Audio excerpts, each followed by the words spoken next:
važiavom, žiguliukas, trispalvės ir tas toks, kad labai rimti dalykai vyksta ir nebebus taip, kaip yra, keičiasi virsmas ir kažko labai didelio pradžia. Kadangi dar pakankamai jaunas buvo labai keistas jausmas ir dalykas, kai 2 juostų kelyje važiavo viena linkme 3 eilės mašinų.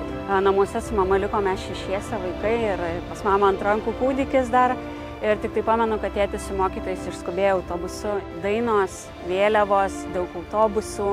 Kaip mano tėtis sako, daugiau širdimi kliovėmės negu kad sveiku protu. Sako, žinom, kad bus gerai.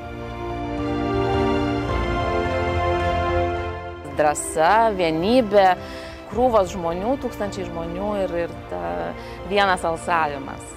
Ta tautos vienybė, kai visa informacija buvo perdavinėjama iš lūpų į lūpas. Vieningumas turbūt yra ta galia, kad galima pasiekti daug ir galima pasiekti iš tikrųjų viską.